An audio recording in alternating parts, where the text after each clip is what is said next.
Hello, my dear students. Today we will be doing the question answers of workbook of Act 4, Scene 2, Morning Star. Let's do the first one.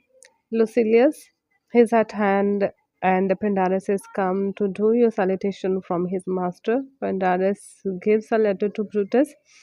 Brutus, reading the letter, he greets me well, your master Pindarus, in his own change or by ill officers, hath given me some worthy cause to wish things done undone. But if he be at hand, I shall be satisfied. Because he was not satisfied, Brutus was not satisfied with the letter of Cassius. He wanted to talk to him face to face. First question is, who is Pindarus? Name his master. What message does he convey to Brutus? Answer is Pindarus is a servant and his master is Cassius. Okay, he was a slave actually, Cassius' slave. He conveys his master's greetings to Brutus, means Cassius' greetings to Brutus. Second question is, in his own change or by ill officers hath given me some worthy cause to wish things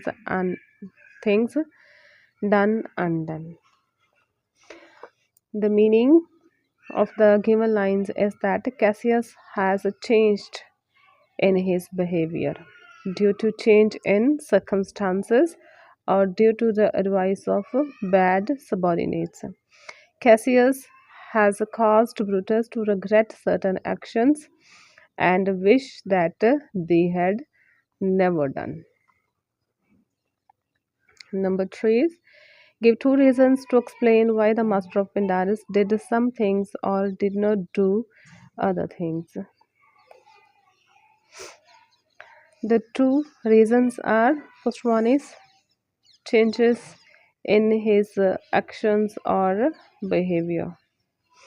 Second one is influence or interference from dishonest subordinates or assistants, means ill officers, as it is written in the text. Fourth question is, what does Pindarus say about his master to Brutus after the extract? How did the master receive Lucilius?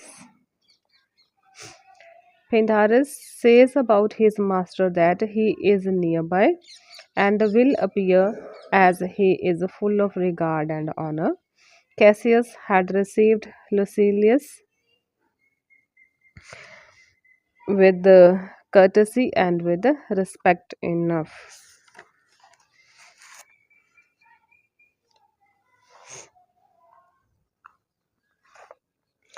Question number 5. Where does this scene take place? Why are Brutus and Cassius here?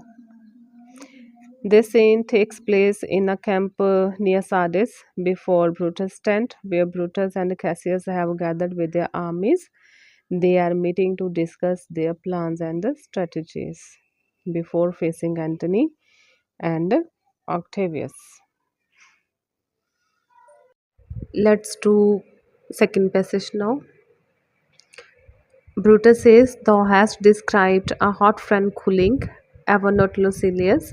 When love begins to sicken and decay, it uses an enforced ceremony. There are no tricks in plain and simple faith, but hollow men, like horses hot at hand, make gallant show and promise of their mettle.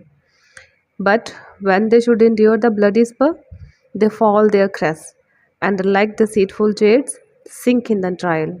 Comes his army on. First question is, who has just described whom? What is meant by a hot friend cooling?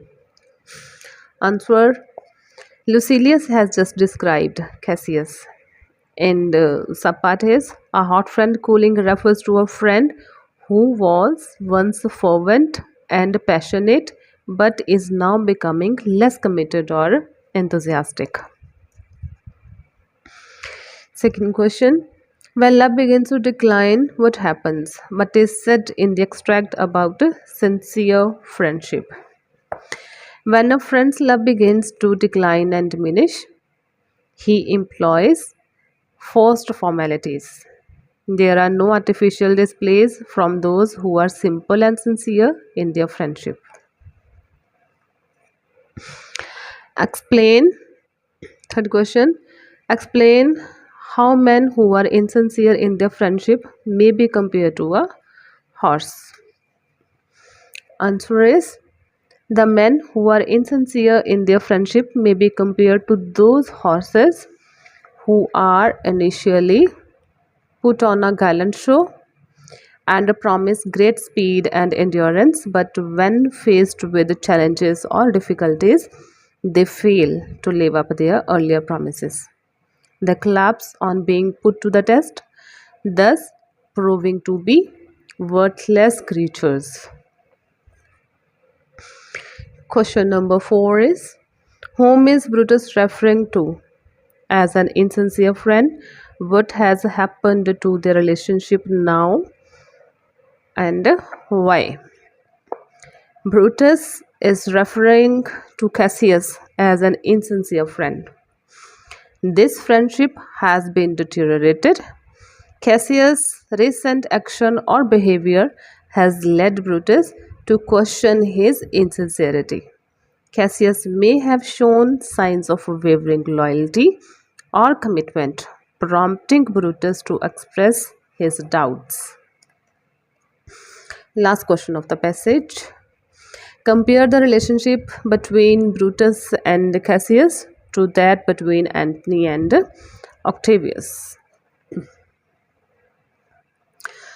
Antony and Octavius are shrewd, means very clever politicians and competent generals who, in spite of differences of opinion, realized the value of each other's friendship. They worked together in harmony and like a well coordinated team, whereas Brutus and Cassius are loggerheads, means stupid persons. They are ill suited in their temperaments, ideologies, and attitudes. They criticized and accused each other and are weak in power. Next passage, passage number 3. Cassius says, Brutus, this sober form of yours hides wrongs, and when you do them. Brutus says, Cassius, be content, speak your griefs softly. I do know you well before the eyes of both our armies here, which should perceive nothing but love from us. Let us not wrangle. Bid them move away. Then in my tent, Cassius, enlarge your graves, and I will give you audience. I will give you audience means I'll listen from you. I'll listen to you carefully.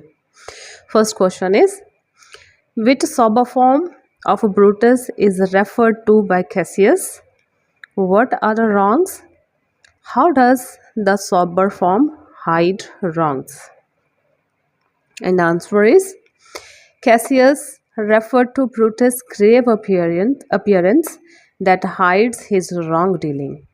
The wrongs is ignoring Cassius' letter, to be lenient with Lucius Pella, who has been condemned for taking bribe. The sober form hides wrongs means out physical appearance does not reveal the inner feelings or emotions of a person. It does not allow to see things as it hides things with confidence. Second question is, what does Brutus say before this extract about the wrongs done by him? How is it an irony? Brutus says before this extract to Cassius that may God judge his action, he does not do any wrong to his enemy. So, why? He should do wrong to brother. Irony is that he plotted against Caesar, his friend, and murdered him for the sake of Rome. By killing Caesar, he had done wrong. And what is the irony here? That earlier he was saying that he will not do anything to anyone. Okay, not even to enemy, then how could do he wrong to the brother? ठीक है, पर actually उसने अपने friend के साथ wrong किया है. Sister was his friend. Okay, this is irony.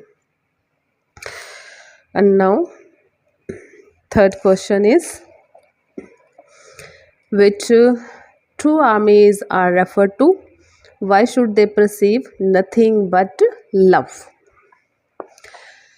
Answer: armies of Brutus and Cassius are referred to here. They should perceive nothing but love, because it is unwise to quarrel in front of armies, as it would show them in a bad light in front of soldiers. Their quarreling could weaken their position and give upper hand to their armies. Number 4. What is meant by enlarge your graves? And I will give you audience. Why does the speaker want to give audience to Cassius in the privacy of his tent?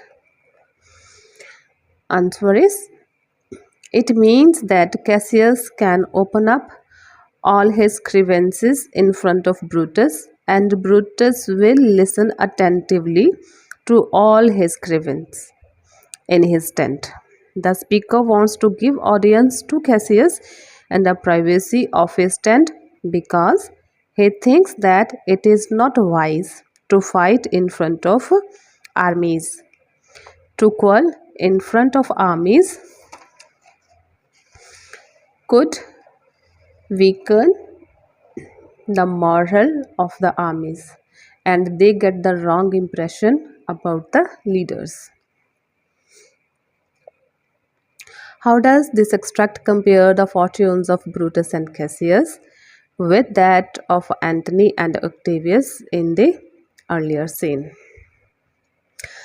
Earlier, Brutus and Cassius were well coordinated and had a good bonding between them. So, they well executed the murder of Caesar. But now they are not in good terms. Both accused each other. Now they have to fight against Antony and Octavius' armies. But they lack spot and don't work as a coordinated team. They share now strained and bitter relationship. Whereas Antony and Octavius, in spite of differences of opinions, realized the value of each other's friendship and support. They work together in harmony and like a well coordinated team. Okay, this was all about Act 4, Scene 2, all three passages.